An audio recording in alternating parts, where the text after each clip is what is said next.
Ophélie Martini est la prochaine. Elle est de l'Université Laval et sa thèse s'intitule « Implication du système cortico-cérébelleux dans la planification motrice chez les enfants avec une paralysie cérébrale ».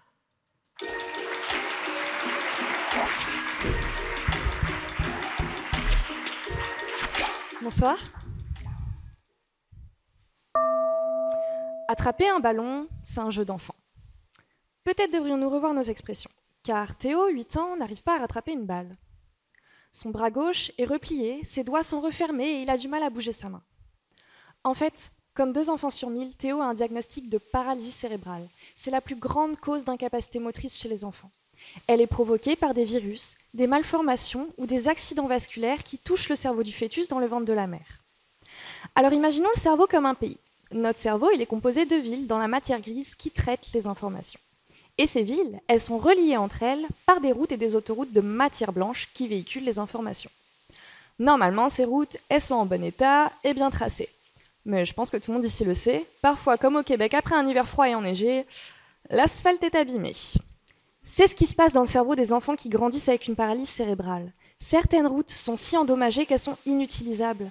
Et on le sait bien, l'impact n'est pas le même si on barre le pont Victoria ou si on condamne le pont Champlain. Certaines villes se retrouveront isolées où il sera très difficile de les rejoindre.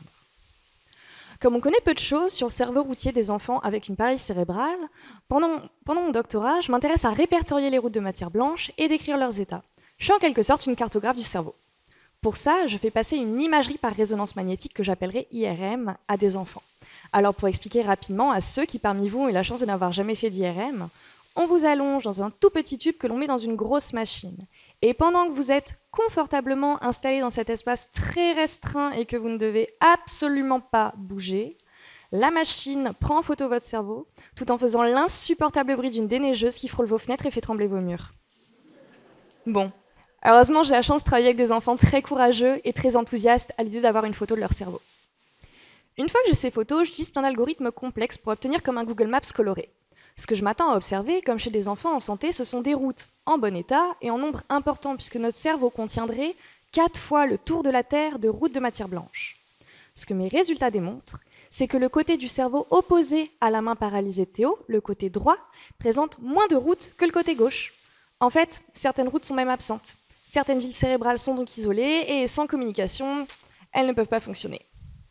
Également, les routes présentes dans le côté droit sont de moins bonne qualité. L'asphalte est abîmé et il a même parfois laissé place à des chemins de terre. On pense que c'est l'état de ces routes et leur petit nombre qui seraient la cause des incapacités de Théo. Et c'est ce que je vais essayer de démontrer dans la suite de mon doctorat. En décrivant l'état des routes du cerveau des enfants avec une paralysie cérébrale, on espère mieux comprendre leurs incapacités. Également, mieux connaître l'état de ces routes, ça nous permettra de développer des interventions efficaces pour que les enfants comme Théo ne soient plus contraints dans leur vie, pour qu'attraper un ballon redevienne un jeu d'enfant. Merci.